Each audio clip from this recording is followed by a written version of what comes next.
نحمده ونصلي على رسوله الكريم اما بعد فاعوذ بالله من الشيطان الرجيم بسم الله الرحمن الرحيم رب اشرح لي صدري ويسر لي امري واحلل عقدة من لساني يفقهوا قولي اللهم انفعنا بما علمتنا وعلمنا ما ينفعنا وزدنا علما آمين يا رب العالمين. اللهم صل على محمد وعلى آل محمد كما صليت على إبراهيم وعلى آل إبراهيم إنك حميد مجيد. اللهم بارك على محمد وعلى آل محمد كما باركت على إبراهيم وعلى آل إبراهيم إنك حميد مجيد. لاسٹ ٹائم ہم نے کیا پڑھا تھا؟ وعلیکم السلام. کیا پڑھا تھا ہم نے لاسٹ ٹائم؟ ان کے اوپر کمپرومائز کرنے کا اور شیب ابی طالب کے میں جو مسلمان محصور ہو گئے تھے کتنے سال تک محصور ہوئے تھے؟ 3 سال تک. کون سا پیریڈ تھا وہ؟ کون سا سال تھا؟ 7ویں نبوت سے لے کے 10ویں نبوت تک. 7ویں نبوت کے محرم سے لے کے 10ویں نبوت محرم تک. ٹھیک ہے، یہ ڈیٹس اس لیے ذہن میں ہونی چاہیے کیونکہ وہ ٹائم پیریڈ ہمارے ذہن میں ہو کہ پہلے 3 سال کیا ہوا تھا، بیچ والے کیا ہوا تھا، پھر اس کے بعد اینڈ کا ٹائم فریم کیا کس طرح سے گزرا. اور جیسے کہ میں نے آپ کو بتایا تھا لاسٹ ٹائم کہ ان 3 سالوں میں مسلمانوں نے کس قدر مشقت کاٹی تھی، کس قدر مشکل حالات ان کے اوپر رہے تھے شیب ابی طالب میں. نہ صرف یہ کہ کھانے پینے کا جو ان کو مسئلہ تھا، بائیکاٹ بالکل ہو چکا تھا، سوشل بائیکاٹ بھی ہو چکا تھا، فائنینشلی بھی بالکل ڈسٹروائے ہو چکے تھے. دیکھیں اگر کسی کا کام کاروبار ہے، تجارت ہے، تو جب تک اس سے کوئی خریدے گا نہیں یا وہ کسی کو بیچے گا نہیں تو کیسے چل سکتا. نہ ان کے ساتھ کوئی رشتہ داری نبھانا چاہتا تھا، نہ ان سے کوئی رشتے لینا چاہتا تھا، نہ ان میں کوئی رشتے کرنا چاہتا تھا. تو یعنی کمپلیٹ ایک بائیکاٹ تھا. اور اس کے بعد 3 سال کے بعد جب مسلمان نکلے ہیں تو وہ بھی آپ کو معلوم ہے کہ کس طرح سے سارا واقعہ ہوا، ہم نے لاسٹ ٹائم ڈسکس کیا تھا. اب جب وہ واپس آئے ہیں تو آپ اندازہ کر سکتے ہیں کہ آپ 1 مہینے کے لیے پاکستان جاتی ہیں اور واپس آئے ہیں آپ پوری فیملی، کتنا مشکل ہوتا ہے دوبارہ ایڈجسٹ کرنا. گھر میں کتنی چیزیں ہوتی ہیں دیکھنے والی، حالانکہ پیچھے تو کسی کو کہہ کے گئے ہوتے ہیں کہ آپ دھیان رکھیے گا یہ، لیکن پھر بھی انسان جب واپس آتا ہے روٹین میں آنے میں کتنی مشکل ہوتی ہے. اور یہ 3 سال تک اپنے گھروں سے باہر ہے اور 3 سال کے بعد جب آئے ہیں تو سمجھ لیں نئے سرے سے انہوں نے زندگی شروع کرنی ہے. وہ گھر چھوڑ کے گئے ہوئے تھے، کاروبار ہے اگر وہ نئے سرے سے شروع کرنے ہیں اور سب چیز نئے سرے سے سٹارٹ ہوگی ان کی، تو سوچیں کہ یہ کتنا مشکل ہوگا ان لوگوں کے لیے. اور اس کے علاوہ ایسی کچھ بڑی بڑی مصیبتیں آئیں آپ صلی اللہ علیہ وسلم کے اوپر. سمجھ لیں ہم اگر ان کو کہیں کہ 3 بڑی مصیبتیں آئیں جو آج انشاءاللہ تعالی ہم کوشش کریں گے کہ ان کو کور کر لیں، کہ 3 بہت بڑے بڑے ایونٹس ہوئے جب یہ لوگ واپس آئے. اسی وجہ سے اس سال کو جب آپ صلی اللہ علیہ وسلم اور مسلمان واپس آئے عام الحزن کہتے ہیں. حزن کیا ہوتا ہے؟ یعنی غم کا سال. یعنی اس قدر زیادہ تکالیف آئیں، اس قدر زیادہ مشکلیں آئیں کہ اس سال کا نام ہی غم کا سال پڑ گیا. تو سوچیں کتنا مشکل ہوگا. وہ شیب ابی طالب کا ٹائم غم کا ٹائم نہیں اس کو کہا گیا، مگر اس کو ضرور کہا گیا کہ یہ غم کا وقت ہے. تو اس سے آپ اندازہ لگا سکتے ہیں کہ کتنا مشکل وقت ہوگا یہ آپ صلی اللہ علیہ وسلم کے لیے. تو آج ہم انشاءاللہ تعالی غم کا سال پڑھیں گے. میری کتاب میں پیج نمبر 126 ہے، آپ نکال لیں. ابو طالب کی وفات. ابو طالب کا مرض بڑھتا گیا یہاں تک کہ وقت رحلت آ گیا. اس وقت رسول اللہ صلی اللہ علیہ وسلم ان کے پاس تشریف لائے تو وہاں ابو جہل اور عبداللہ بن ابی امیہ موجود تھے. کیوں موجود تھے؟ کیوں آئے ہوئے تھے یہ؟ لاسٹ ٹائم ہم نے یہ بات کی تھی. کیا وجہ تھی کہ یہ لوگ آئے ہوئے یہاں پہ ابو طالب کے پاس؟ شاباش. یعنی اب انہوں نے ان کو پتا چل گیا تھا کہ اب سمجھ لیں چل چلاؤ کا وقت ہے ابو طالب کا، اور اگر اس وقت کچھ تصفیہ کرا لیا، کچھ ایگریمنٹ ہو جاتا ہے تو ویل اینڈ گڈ، ادروائز بعد میں کون ان کے بھتیجے کو سنبھالے گا. تو ابھی ہی ان سے کچھ بات منوا لی جائے کہ اپنے بھتیجے کو سمجھا لیں اور تاکہ یہ ہمارا مسئلہ ختم ہو. تو رسول اللہ صلی اللہ علیہ وسلم نے فرمایا چچا جان لا الہ الا اللہ کہہ دیجیے, بس ایک کلمہ, اس کے ذریعے میں اللہ کے حضور آپ کے لیے حجت پیش کروں گا. ان دونوں نے کہا ابو طالب کیا عبد المطلب کی ملت سے اعراض کرو گے؟ اور ان سے برابر باتیں کرتے رہے یہاں تک کہ آخری بات جو انہوں نے کہی وہ یہی کہی کہ عبد المطلب کی ملت پر. یعنی آپ صلی اللہ علیہ وسلم جب پاس کھڑے میں سوچے تقریباً 80 سال کی عمر تھی, 80 ایئرز اولڈ تھے ابو طالب. اس قدر ویک ہو چکے تھے شیب ابی طالب کی, جو سختیاں تھیں وہ بھی برداشت کی تھی, اور سب بیمار تھے اور بستر پر ہیں, اور یہ دو سردار ساتھ کھڑے ہیں. آپ کو پتا ہے نا اس سے پہلے کیا واقعہ ہوا تھا کہ جب ابو طالب نے بلایا آپ صلی اللہ علیہ وسلم کو اور انہوں نے کیا کہا تھا کہ آپ ان کی بات کو سنیں, اور ایسے مطلب جو بھی ہے انہوں نے باتیں کی. اور اس کے بعد آپ صلی اللہ علیہ وسلم نے دیکھیں ایک سبحان اللہ اس کے اندر تو ایک بہت بڑی ہمیں آپ صلی اللہ علیہ وسلم کی زندگی جو ہے نا اسوہ ہے ہمارے لیے, اسوہ حسن, یعنی ایک پرفیکٹ رول ماڈل تھے. تو انہوں نے اس وقت یہ نہیں کہا کہ میں تنگ آ گیا ہوں تم لوگوں کی باتیں سن سن کے, کیا مسئلہ ہے, کیا بکواس ہے, پھر وہی باتیں, چلو جاؤ میں نے نہیں کوئی بات سنی. کوئی ایسی بات نہیں کی. وہ آلویز اوپن رہتے تھے کوئی بھی ڈسکشن کے لیے, کوئی بھی بات کرنے کے لیے. تو انہوں نے کیا فرمایا تھا پھر کہ میں ایک بات صرف کہتا ہوں, اگر انہوں نے ایک بات میری سن لی تو عرب اور عجم ان کے سامنے جھک جائیں گے. میری صرف ایک بات مان لو, کوئی بہت لمبی لسٹ بھی نہیں دے دی کہ ایسے کرنا ایسے کرنا, صرف ایک بات. اور انہوں نے پھر وہی بات آگے کہی تھی نا کہ ہم نہیں مانتے. یہاں پہ اب اپنے چچا کو, اب آپ صرف تھوڑا سا دیکھیں, میں آپ کو سیرت ایسے نہیں پڑھانا چاہتی کہ کوئی فیکٹس اینڈ فگرز آپ کو دے دوں. اس کے بعد عبد المطلب کی, اور اس کے بعد ابو طالب کی, اور اس کے بعد حضرت خدیجہ کی وفات ہو گئی, اور پھر ایسے ہو گیا. کوئی ہم یہاں پہ فیکٹس کلیکٹ کرنے کے لیے نہیں, کیونکہ وہ آپ بک میں سے دیکھ سکتے ہیں کب کیا ہوا. اصل بات ہے ٹو فیل اٹ ریئلی. ابو طالب آپ صلی اللہ علیہ وسلم کے لیے کیا تھے, پہلے تو یہ بتائیں. یہ سوچیں کہ ایک 8 سال کے بچے کو کس نے ماں اور باپ بن کے پالا تھا؟ کس نے پالا تھا؟ ابو طالب. جس وقت آپ صلی اللہ علیہ وسلم کی نہ ماں ہے نہ باپ ہے, اور پیار کرنے والے چچا بھی دنیا سے چلے گئے ہیں, اور کوئی بہن بھائی بھی نہیں ہے, اس وقت ان چچا نے ایسی شفقت کے ساتھ پالا تھا کہ اپنی اولاد سے بھی بڑھ کے آپ صلی اللہ علیہ وسلم کا خیال کیا تھا. اور اس میں بھی آپ صلی اللہ علیہ وسلم دیکھیں ہر موقع پر ابو طالب سے مشورہ لے کر چلتے تھے. جس وقت 16 سال کے تقریباً ہوئے, انہوں نے کہا کہ میں بھی کنٹریبیوٹ کرنا چاہتا ہوں, کہ جو بھی ایکسپینسز ہیں, فائنینسز ہیں, اس میں بھی کنٹریبیوٹ کرنا چاہتا ہوں. تو اس وقت کیا تھا, ابو طالب سے اجازت لی تھی. پھر آپ دیکھیں جب فرسٹ اپنا جو لے کر جانا تھا, حضرت خدیجہ کا جو سامان لے کر جانا تھا تجارت کا, تب بھی ابو طالب سے مشورہ کیا تھا. پھر اپنا جب تجارت خود شروع کرنی تھی تب ابو طالب سے مشورہ کیا. اسی طرح جب حضرت خدیجہ کے لیے نکاح کا پیغام لے کر آئی نفیسہ, تو اس وقت بھی کس سے مشورہ کیا تھا؟ ابو طالب. نکاح بھی ابو طالب نے پڑھایا. تو آپ سمجھ سکتے ہیں کہ آپ صلی اللہ علیہ وسلم کی زندگی میں ابو طالب کا کیا مقام تھا. اور پھر آپ دیکھیں کہ ابو طالب ہی وہ تھے جنہوں نے ساری زندگی سپورٹ کیا تھا. سپورٹ از دا سینس کہ ایک دیوار بن کے کھڑے ہو گئے تھے کفار کے سامنے. اور آپ نے یہ بھی پڑھا کہ کتنے پریشر کے آگے بھی وہ جھکے نہیں تھے, چاہے ان کی اپنی سرداری ایٹ اسٹیک آ گئی تھی, ہو سکتا ہے ان کو سرداری گیو اپ کرنی پڑے, مگر اس موقع پر بھی وہ جھکے نہیں اور اپنے بھتیجے کا ساتھ دیا. تو آپ یہ دیکھ لیں کہ ابو طالب ان کے ایسے تھا کہ یہ سارے مشورے انسان کس سے کرتا ہے؟ اپنے پیرنٹس سے, رائٹ, اپنے ماں باپ سے. یہ سمجھ لیں ابو طالب ماں بھی تھے اور باپ بھی تھے. اور اس وقت وہ جا رہے ہیں, اور ہم تو شاید یہ اندازہ بھی نہیں کر سکتے جیسے آپ صلی اللہ علیہ وسلم کو غیروں کے لیے کتنا غم ہوتا تھا کہ وہ اسلام لے آئے. اور یہ تو اپنے چچا ہیں, یہ اپنے چچا ہیں, اور یہ بستر مرگ پہ ہیں, اور آپ صلی اللہ علیہ وسلم نے ان کا ہاتھ ہولڈ کیا ہوا ہے اور آنکھوں میں آنسو اور فرما رہے ہیں کہ چچا آپ لا الہ الا اللہ ایک دفعہ کہہ دیں تو میں اللہ کے سامنے جا کے حجت کروں کہ میرے چچا نے آخری دم پہ لا الہ الا اللہ تو کہہ دیا تھا, اور چچا نے کہا تھا کہ میں نے حق کو دیکھ لیا, میں سمجھتا ہوں یہ سچا ہے میرا بھتیجا.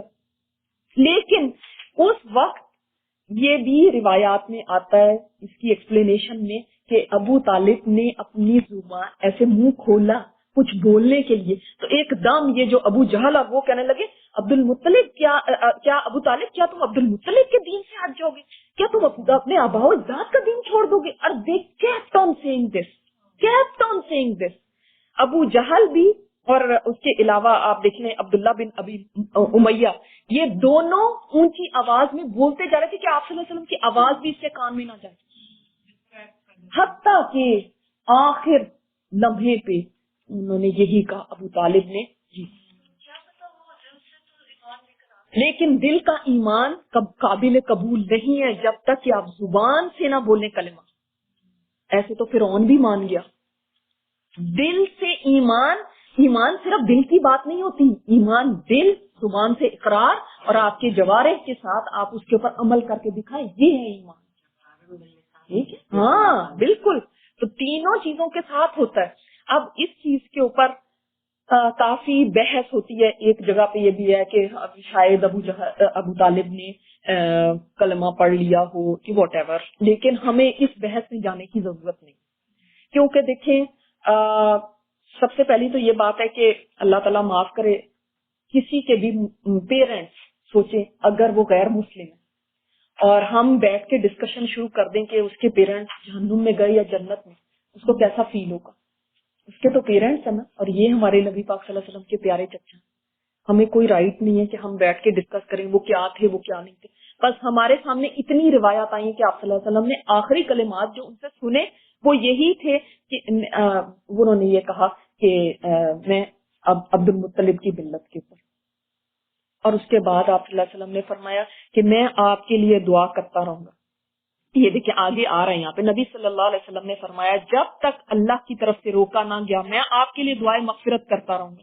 اس پر یہ آیت نازل ہوئی، ما كان للنبي والذين آمنوا ان يستغفروا للمشركين ولو كانوا اولي قربى من بعد ما تبين لهم انهم اصحاب الجحيم. اس کے بعد کے پتہ چل گیا کہ یہ جہنم والے ہیں، تو نبی اور دوسرے مومنوں کو بھی کوئی اجازت نہیں ہے کہ وہ استغفار کریں ایسے مشرکین کے لیے، چاہے وہ ان کے قریبی رشتہ داری کیوں نہ. اس چیز کی اجازت نہیں ہے. جب تک زندہ ہے، دنیا میں ہے، تب تک اجازت ہے. جب دنیا سے چلے گئے اب اجازت ختم ہو گئی. نبی پاک صلی اللہ علیہ وسلم کو بھی نہیں اجازت ملی، اور ہمیں اس بات کا شکر ادا کرنا چاہیے کہ ہمارے پیرنٹس مسلمان ہیں.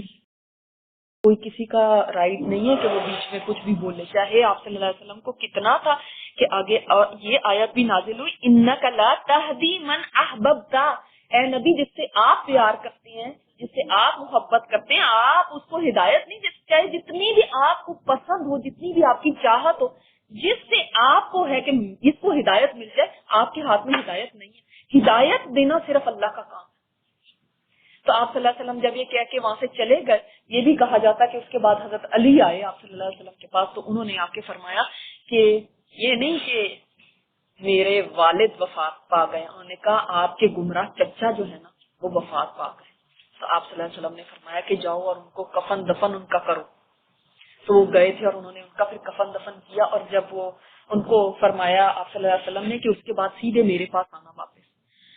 تو حضرت علی یہ سارا کفن دفن کر کے آئے. آپ صلی اللہ علیہ وسلم ان کے جنازے پہ نہیں گئے تھے کہ ان کو کفن دفن کریں ابو طالب، کیونکہ کفر کے اوپر موت آئی تھی. اور جب واپس آئے حضرت علی تو آپ صلی اللہ علیہ وسلم نے ان کو اتنی پیاری دعائیں دی کہ حضرت علی فرماتے ہیں کہ مجھے ساری دنیا بھی مل جائے تو میں اس کے بدلے میں یہ دعائیں نہیں دوں گا، کیونکہ یہ دعائیں اتنی پیاری تھی، تسلی دینے کے لیے نا ان کو. کیونکہ دیکھیں یہ نبی وہ ہیں جو غیروں کے لیے اتنا دکھ کرتے ہیں، تو یہ تو اپنے چچا ہے. دوسری بات یہ کہ یہ نبی وہ ہیں ان کو پتا، جتنا ان کو اندازہ ہے نا کہ شرک پہ مرنے کے اوپر کیا ہے، میں اور آپ وہ اندازہ نہیں کر سکتے. حضرت علی رضی اللہ تعالیٰ عنہ کیونکہ ان کے والد ہے نا، وہ گئے، مطلب ایسے ہو کہ ایسا قریبی کے اولاد ہے تو اس کو تو جا کے کفن دفن کرنا ہے، مگر پھر بھی مشرکوں کی سیریمنیز میں نہیں آپ پارٹیسپیٹ کر سکتے. اللہ اکبر. ان کی وفات رجب یا رمضان سن 10 نبوت میں شیب ابی طالب سے نکلنے کے 6 یا 8 ماہ بعد ہوئی. دیکھیں ابھی شیب ابی طالب کا وہ جو ساری سختیاں اور مشکلیں اور مصیبتیں برداشت کر کے نکلے ہیں، اور آگے 6-8 مہینے بعد یہ ایک اور صدمہ آ گیا. وہ رسول اللہ صلی اللہ علیہ وسلم کے محافظ، بازو اور ایسا قلعہ تھے جہاں مکہ کے بڑوں اور بے وقوفوں کے حملوں سے بچاؤ کے لیے اسلامی دعوت نے پناہ لے رکھی تھی، مگر وہ خود باپ دادا کی ملت پر قائم رہے. اس لیے پورے طور پر کامیاب نہ ہو سکے. آپ نے دیکھا ہے کہ جس وقت انسان باپ دادا کے دین کو ایسے پکڑ لے کہ اللہ کی بات کچھ بھی ہو پر باپ دادا کا میں نے نہیں دین چھوڑنا، یا دوسری بات یہ کہ جب آپ کی کمپنی، جب آپ کے دوست احباب، جب آپ کا ماحول ایسے لوگوں کا ہو جو برے ہیں، جو شرک پہ ہیں. دیکھو انہوں نے کس طرح انفلوئنس کیا ابو طالب کو. ہو سکتا تھا کہ وہ ایمان لے آتے، لیکن ابو جہل وہ سٹاپ نہیں کیا، وہ رکا نہیں، اور اس نے اتنا انفلوئنس کیا کہ آخر کار ابو طالب دیکھیں کلمہ نہ پڑھ سکے. اس لیے انسان کو سمجھنا چاہیے کہ آپ کی کمپنی ایسے لوگوں کی ہونی چاہیے جو آپ کی دنیا اور آخرت کے ساتھی بنے. لیکن یہ بھی تو کہتے ہیں اگر آخری ٹائم پہ کلمہ پڑھ جب آپ اگلی دنیا کا نہیں جب آپ اگلی دنیا کو دیکھنا شروع کر دیں، جب غیب کا پردہ اٹھ جائے، اس وقت ایمان لانا قابل قبول نہیں ہے. ایمان لانا دیکھیں اس وقت تک ہے جب تک کہ آپ کی وہ نزا کا وقت نہ شروع ہو جائے. نزا کا وقت اگر شروع ہو گیا تو پھر ایمان یعنی پھر تو آپ کو غیب کا پردہ اٹھ کے نا فرشتے نظر آنے شروع ہو گئے، توبہ کا دروازہ بند ہو جاتا ہے. ایمان کوئی لائے گا تو وہ ظاہر ہے پھر تو آپ نے غیب دیکھ لیا، اب اس کے بعد ایمان معتبر نہیں ہے. حضرت عباس رضی اللہ تعالیٰ عنہ نے نبی صلی اللہ علیہ وسلم سے دریافت کیا کہ آپ اپنے چچا کے کیا کام آ سکیں، کیونکہ وہ آپ کی حفاظت کرتے تھے اور آپ کے لیے دوسروں پر بگڑتے تھے. آپ صلی اللہ علیہ وسلم نے فرمایا وہ جہنم کی ایک اتھلی سطح میں تھے، یعنی نچلی سطح میں تھے، ڈیپتھ میں تھے، اور اگر میں نہ ہوتا تو وہ جہنم کے سب سے گہرے کھڈ میں ہوتے. اللہ اکبر. اور ایک اور روایت میں آتا ہے کہ ان کو آگ کے جوتے پہنائے جائیں گے جس سے ان کا دماغ کھول رہا ہوگا. اللہ کی سنت نہیں بدلتی نا، لا مبدل لکلمات اللہ. اللہ کی سنت نہیں بدلتی، چاہے وہ نبی پاک صلی اللہ علیہ وسلم کے چچا ہیں اور چاہے وہ ابراہیم علیہ السلام کے والد ہیں. اللہ اکبر. اور ابھی ہم یہ بات بھی کریں گے انشاءاللہ کہ ابو طالب کے دنیا سے جانے کا مطلب کیا تھا. یہ کوئی معمولی بات نہیں تھی، یہی نہیں تھی صرف کہ آپ صلی اللہ علیہ وسلم کے چچا چلے گئے، یہ بہت بڑی بات تھی. اس کے بعد حضرت خدیجہ رضی اللہ تعالیٰ عنہ رحمت الہی کے جوار میں ابو طالب کی وفات پر نبی صلی اللہ علیہ وسلم کا زخم ابھی مندبل نہ ہوا تھا کہ ام المومنین خدیجہ رضی اللہ تعالیٰ عنہا بھی وفات پا گئی. ان کی وفات ابو طالب کی وفات کے 2 مہینے یا صرف 3 دن بعد رمضان سن 10 نبوت میں ہوئی. جس کو آپ ہائی لائٹ کر لیں کہ کب وفات ہوئی تھی، رمضان میں ہوئی تھی 10 نبوت میں. وہ اسلامی کاز کے لیے رسول اللہ صلی اللہ علیہ وسلم کی وزیر صدق تھی. انہوں نے تبلیغ رسالت میں آپ صلی اللہ علیہ وسلم کو قوت پہنچائی، جان و مال سے آپ کی غم گساری کی اور اذیت و غم میں برابر کی شریک رہی. آپ صلی اللہ علیہ وسلم کا ارشاد ہے. یہ ارشاد کب تھا؟ جبکہ پچھلی دفعہ میں نے یہ بات بتائی تھی، حضرت خدیجہ کے فضائل بتائے تھے آپ لوگوں کو لاسٹ ٹائم، پہلے بتائے تھے کہ حضرت عائشہ رضی اللہ تعالیٰ عنہا جس وقت آپ صلی اللہ علیہ وسلم کو انہوں نے دیکھا کہ حضرت خدیجہ کی بہن آئی تھی، اس سے آپ کو تھوڑا سا اندازہ بھی ہوگا حضرت خدیجہ نبی کریم صلی اللہ علیہ وسلم کے لیے کیا تھی. تھوڑا سا اس کے اوپر بات کر لیتے ہیں. تھوڑا یاد کریں کہ جس وقت آپ صلی اللہ علیہ وسلم پہ پہلی وحی نازل ہوئی تھی، سب سے پہلے کون تھا جس نے تسلی دی؟ خدیجہ رضی اللہ تعالیٰ. اور انہوں نے کیسی کیسی باتیں آپ صلی اللہ علیہ وسلم کی خوبیاں بیان کی تھی کہ آپ صلی اللہ علیہ وسلم کو تسلی دی تھی انہوں نے. اور سب سے پہلے اسلام لانے والی کون تھی؟ حضرت خدیجہ. کیونکہ آپ صلی اللہ علیہ وسلم نے فرمایا تھا کہ کون ہوگا جو میرے اوپر ایمان لے کر آئے گا، کون میری بات سنے گا، تو اس وقت انہوں نے فرمایا تھا کہ میں ہوں جو آپ کی بات سنوں. اور ان کے فضائل میں ایک یہ بھی بات بہت مشہور آتی ہے کہ انہوں نے کبھی آپ صلی اللہ علیہ وسلم کے آگے زبان نہیں چلائی تھی، کبھی اونچی آواز میں بات نہیں کی تھی. یعنی اتنی زیادہ یہ آپ صلی اللہ علیہ وسلم کی رسپیکٹ کرنے والی تھی، اور کبھی کسی چیز پر تنگ نہیں کیا تھا.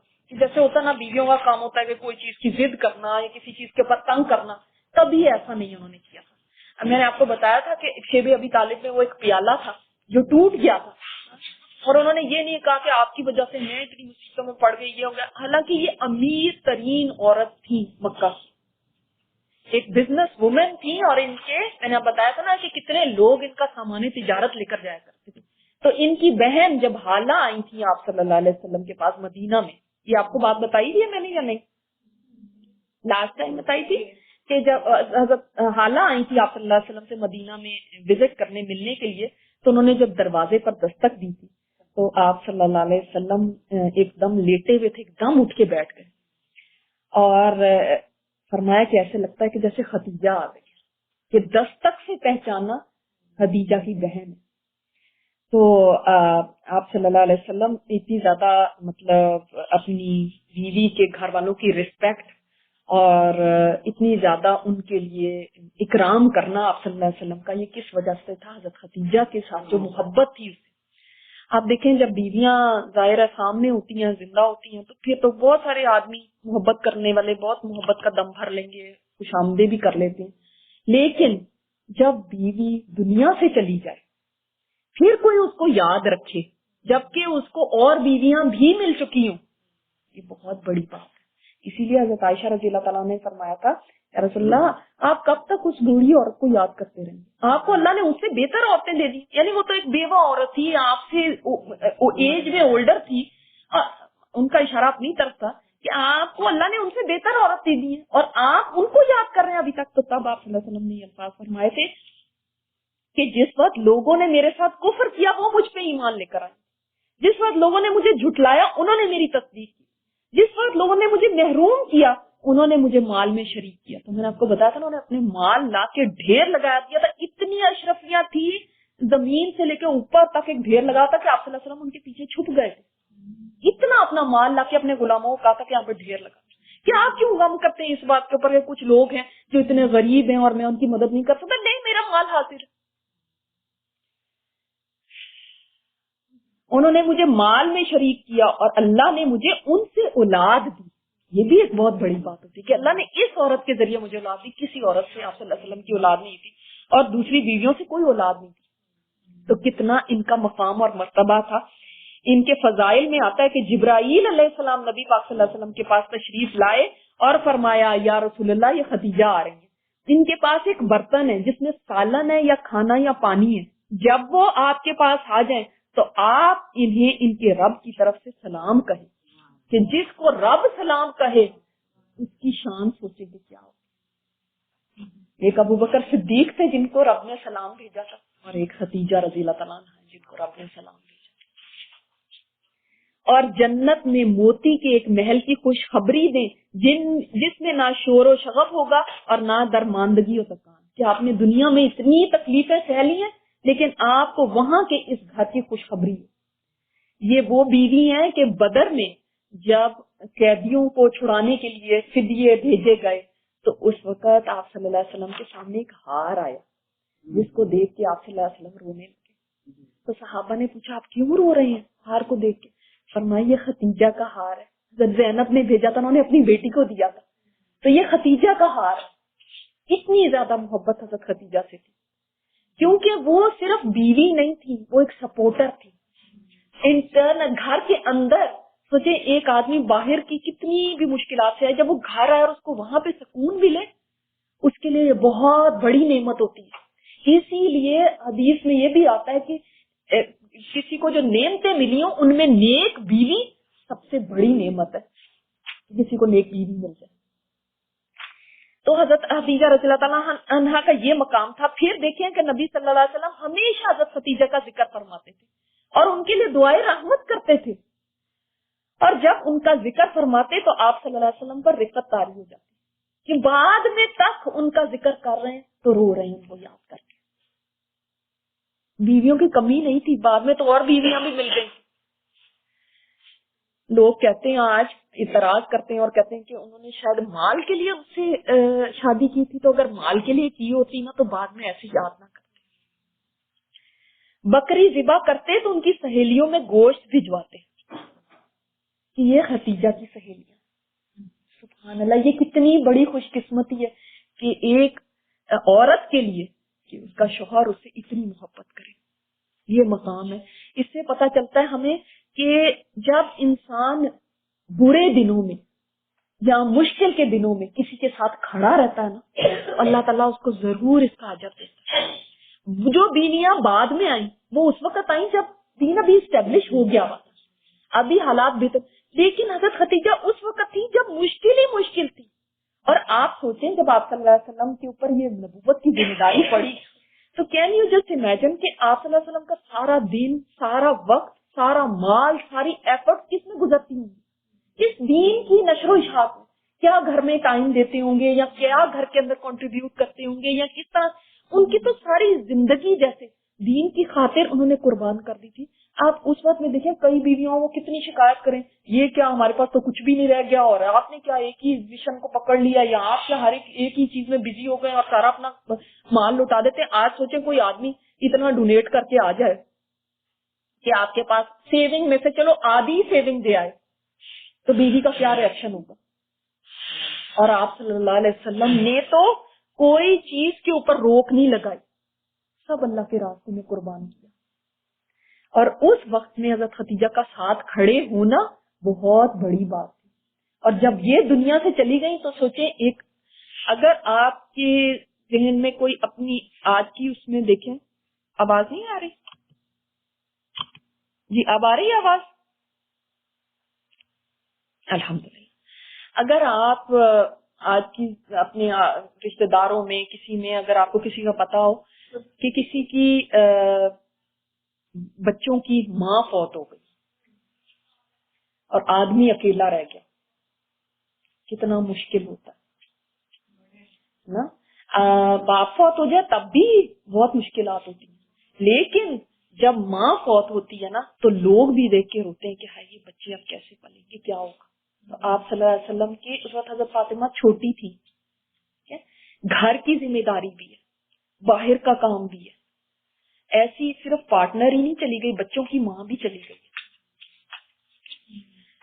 تو اب اس سے اندازہ لگائیے کہ آپ صلی اللہ علیہ وسلم کے لیے کتنا مشکل ہوگا. اسی لیے صحابہ کرام کہتے ہیں کہ حضرت خدیجہ کی وفات کے بعد ہم نے کئی مہینے آپ صلی اللہ علیہ وسلم کو کبھی ہنستے بھی نہیں دیکھا, اور آپ صلی اللہ علیہ وسلم بہت کم اب گھر سے نکلا کرتے تھے, بہت کم لوگوں کو دکھائی دیتے تھے اور بہت خاموش ہو گئے تھے.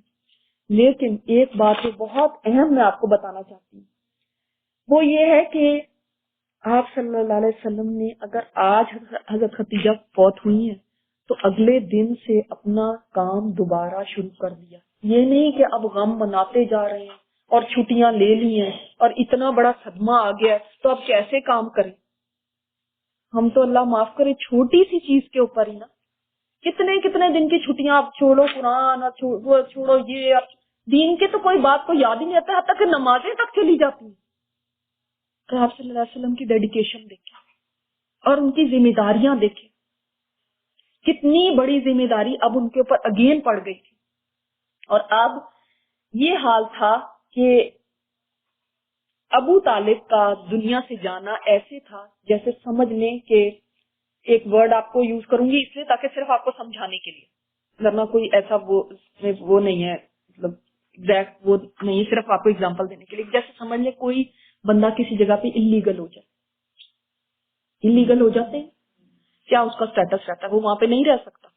اب کیا تھا جب ابو طالب فوت ہوئے ہیں, اب یہ آگے ہم پڑھ لیتے پھر آپ کو بتاتی ہوں. غم ہی غم, ابو طالب اور خدیجہ رضی اللہ تعالیٰ عنہ کی وفات کے بعد نبی صلی اللہ علیہ وسلم پر مصائب کا طومار بن گیا, یعنی ایک کے بعد ایک مصیبتوں کے پر مصیبتیں, طوفان ایک بن گیا تھا. ایک طرف مشرکین کی جسارت بڑھ گئی اور وہ کھل کر اذیت پہنچانے لگے, دوسری طرف نبی صلی اللہ علیہ وسلم ہر واقعے سے شدت کے ساتھ متاثر ہونے لگے, چاہے وہ پچھلے واقعات سے چھوٹا اور معمولی کیوں نہ.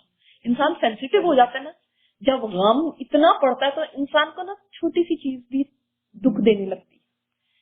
یہاں تک کہ قریش کے ایک احمق نے آپ کے سر پر مٹی ڈال دی, جس سے آپ کی ایک صاحبزادی دھوتے ہوئے روتی جا رہی تھی. تو آپ نے ان سے کہا, بیٹی نہ رو, اللہ تمہارے باپ کی حفاظت کرے گا. اور اسی دوران آپ یہ بھی فرماتے جا رہے تھے, قریش نے میرے ساتھ کوئی ایسی بدسلوکی نہ کی جو مجھے ناگوار گزری ہو, یہاں تک کہ ابو طالب کا انتقال ہو گیا. یعنی ان کے انتقال سے پہلے کوئی ایسی انہوں نے چیز نہیں کی تھی جو مجھے اتنی زیادہ ہرٹ کی ہو, until the day came کہ ابو طالب کا انتقال ہوا. اس کے بعد تو ایسے ہو گیا تھا, ایک تو سب سے پہلی آپ یہ بات سمجھے کہ اب بنو ہاشم کا سردار کون ہے؟ نہیں، ابو جہل تو بنو مخزوم سے ہے. ابو لہب کیوں؟ ابو لہب جو تھے، عبد المطلب جو ہے، عبد المطلب کے جو جتنے بیٹے ہیں، کتنے بیٹے تھے عبد المطلب کے؟ 11 بیٹے. ٹھیک ہے. اب ان 11 بیٹوں کے اندر سے 7 جو ہیں وہ آلریڈی آپ صلی اللہ علیہ وسلم کو جب نبوت ملی ہے اس سے پہلے ان کا انتقال ہو چکا ہے. اب کتنے رہ گئے؟ 4. ٹھیک ہے. ان 4 میں کون کون ہے؟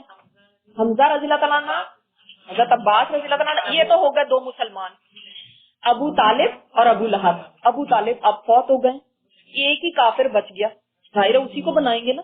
تو ابو لہب بن گیا سردار. جب ابو لہب سردار بن گیا ہے تو اب آپ سوچ سکتے ہیں کہ واٹ اٹ مینس، کیونکہ ایک آدمی کی پروٹیکشن کس طرح ہوتی تھی، حفاظت کیسے ہوتی تھی، ایک اس قبیلے کی پروٹیکشن اس کو جب ملتی تھی.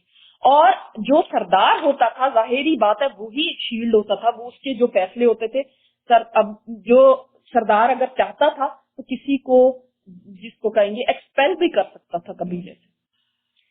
ابو لہب نے سردار ہونے کی حیثیت سے لوگوں سے پوچھا کہ کیا مجھے حق ہے یا نہیں کہ میں محمد صلی اللہ علیہ وسلم کو قبیلے سے نکال دوں. تو لوگوں نے کہا کہ ہاں بالکل آپ کو حق ہے، کیونکہ قبیلے کے رواج کے مطابق آپ اس کے مجرم ہو چکے تھے، اس قبیلے کے مجرم تھے ان کے مطابق. تو ابو لہب نے چند دن کے بعد آپ کو قبیلے سے خارج کرنے کا اعلان کر دیا. یہ ہوا تھا. سوچیں کوئی دکھ ایک نہیں. لیکن اس سے پہلے ایک اہم بات آپ کو بتانا چاہتی ہوں کہ جب یہ آپ صلی اللہ علیہ وسلم کے اتنے غم ہوئے نا، خدیجہ رضی اللہ تعالیٰ عنہ اور ابو طالب، کہا جاتا ہے ان کے درمیان تقریباً 40 ڈیز کا ڈفرنس تھا. بعض جگہوں پہ یہ ہے کہ ابو طالب پہلے فوت ہوئے تھے اور خدیجہ بعد میں، بعض جگہ پہ یہ ہے کہ حضرت خدیجہ پہلے فوت ہوئی تھی. اینی ہاؤ 40 ڈیز کا ڈفرنس تھا، آگے پیچھے یہ دونوں اموات ہوئی. تو آپ صلی اللہ علیہ وسلم اتنے ڈسٹریس میں تھے، اتنے غم میں تھے کہ ابو لہب اب وہ سردار بنا.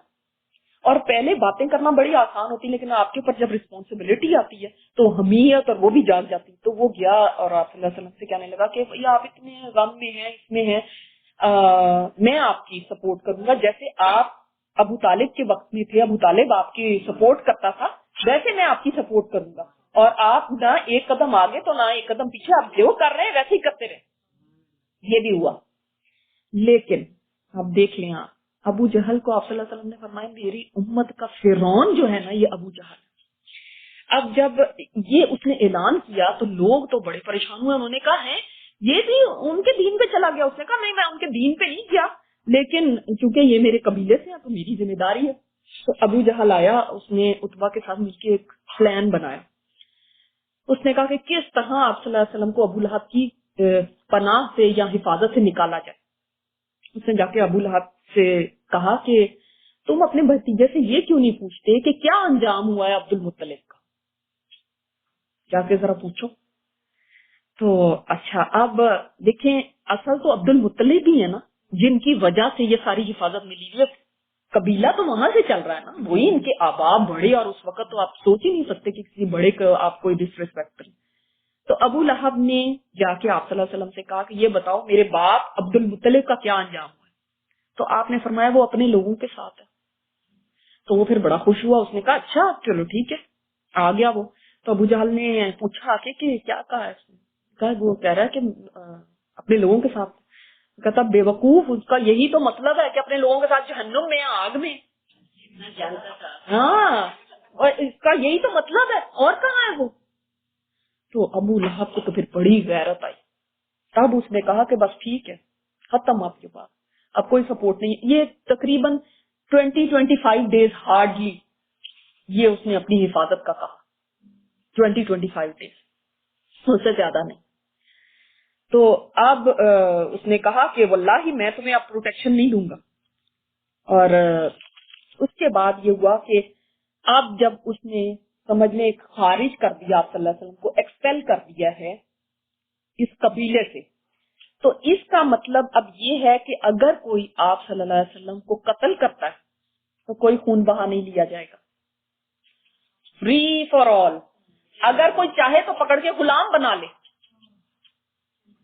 یعنی اب سر سے چھت اٹھ گئی، کوئی پروٹیکشن کسی قسم کی بھی نہیں.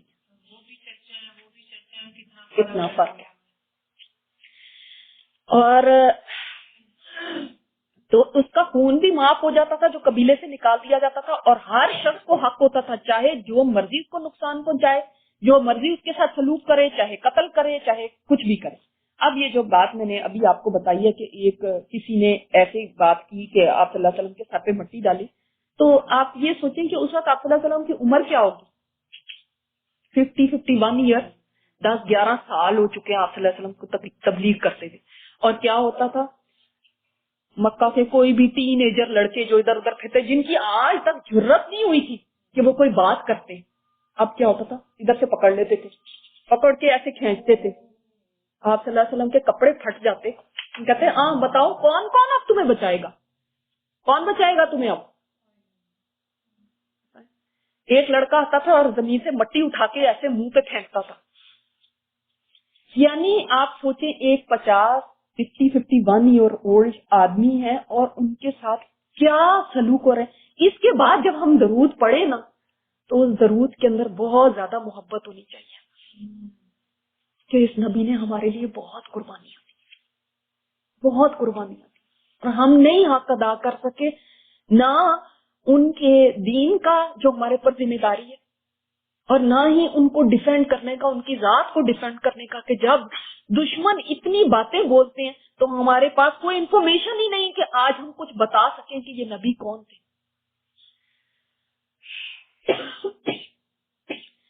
تو اور کوئی ایسا ہوتا تھا کہ آپ صلی اللہ علیہ وسلم مثلا گزر رہے ہیں, جا رہے ہیں, جو مٹی پھینکی ہے, اس طرح کیا, جب گھر پہنچے ہیں تو گھر کے دروازے کے آگے کوڑے کا ڈھیر لگا ہوا, اور ہیومن ویسٹ اور اینیمل ویسٹ سارا ڈھیر دروازے کے آگے لگایا ہوا, اور آپ صلی اللہ علیہ وسلم اس کو اپنے ہاتھ سے پیچھے کرتے تھے, اور پھر دیکھتے تھے کہ سارے محلے والے اپنے دروازوں سے کھڑے دیکھ رہے ہیں جیسے کوئی تماشا لگا ہوا ہے, اور ہنس رہے ہیں کہ دیکھو اب اس کے ساتھ کیا ہو رہا ہے.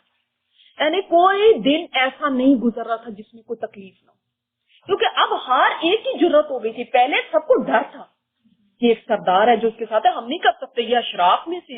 پھر آپ صلی اللہ علیہ وسلم کا قبیلہ بہت باعزت قبیلہ تھا, اور آپ صلی اللہ علیہ وسلم وہ کوڑا ہٹاتے تھے اور یہ فرماتے جاتے تھے کہ کیا ہمسائیگی کا بس یہی حق ہے, کیا ہمسائیگی کا بس اتنا ہی حق ہے کہ تم ایسے میرے ساتھ کر رہے ہو. تم وہ لوگ ہو جو کعبہ کی متولیت ان کے پاس تھی, جو حاجیوں کا پانی پلانے والے ہو, جو اتنے حاجیوں کی خدمت کرنے والے ہو, تم وہ لوگ ہو, اور آج تم یہ کر رہے ہو. ٹھیک ہے تمہیں میرے ساتھ اتفاق نہیں ہے, لیکن یہ کیا طریقہ ہے. اور پھر اپنے گھر میں داخل ہو رہے ہیں, تو اب آپ نے یہاں پہ دیکھ لیا نا, یہ پڑھ لیا کہ ایک بچی کون سی بیٹی تھی, وہ چھوٹی بیٹی ہے حضرت فاطمہ. اب فاطمہ رضی اللہ تعالیٰ عنہا کی ماں فوت ہو گئی, ایک باپ ہے ان کے پاس دنیا میں, اور وہ باپ گھر میں داخل ہو رہا ہے, اور کس طرح سے کہ مٹی سے اٹے پڑے, کوڑا ہے جو ہاتھوں پہ لگا ہوا ہے, اور گریبان پھٹا ہوا ہے, اس طرح باہر سے آئے. تو انہوں نے پیالہ لیا جلدی سے اور ایک کپڑا لیا, اور آپ صلی اللہ علیہ وسلم کو اسے صاف کرنے لگے, اور ساتھ رو رہی ہیں. تو تب آپ صلی اللہ علیہ وسلم نے فرمایا کہ نہیں, تم کیوں روتی ہو, اللہ میری حفاظت کرے گا, اللہ تمہارے باپ کی حفاظت کرے گا. تو ابو طالب, بابا آپ کو سمجھ آ رہی ہے کہ ابو طالب کیا تھے آپ صلی اللہ علیہ وسلم کے لیے دنیا. اور پھر حضرت سودا, پھر عائشہ رضی اللہ تعالیٰ عنہا سے آپ صلی اللہ علیہ وسلم کی شادی. حضرت ختیجہ کی وفات کے تقریباً 1 ماہ بعد شوال سن 10 نبوت میں نبی صلی اللہ علیہ وسلم نے حضرت سودا بنت زمعہ رضی اللہ تعالیٰ عنہا سے شادی کی. وہ پہلے اپنے چچیرے بھائی حضرت سکران بن عمر کے عقد میں تھی. یہ دونوں سابقین اولین میں سے تھے. حبشہ کو ہجرت کی تھی, پھر مکہ پلٹ آئے تھے. مکہ میں ہی سکران بن عمر کا انتقال ہو گیا. جب ان سے حضرت سودا رضی اللہ تعالیٰ عنہ کی عدت پوری ہو گئی تو نبی صلی اللہ علیہ وسلم نے شادی کر لی. چند سال بعد سودا رضی اللہ تعالیٰ عنہ نے اپنی باری حضرت عائشہ رضی اللہ تعالیٰ عنہ کو ہبہ کر دی تھی. یہ تھی بہت بڑی عمر کی تھی, تو آپ صلی اللہ علیہ وسلم نے ان سے شادی اسی لیے کی تھی کہ ایک میچور عورت چاہیے تھی جو بچوں کو بھی دیکھ سکے. اس کے 1 سال بعد شوال سن 11 نبوت میں آپ صلی اللہ علیہ وسلم نے عائشہ رضی اللہ تعالیٰ عنہ سے شادی کی. یہ شادی بھی مکہ ہی میں ہوئی. اس وقت عائشہ رضی اللہ تعالیٰ عنہ کی عمر 6 سال تھی.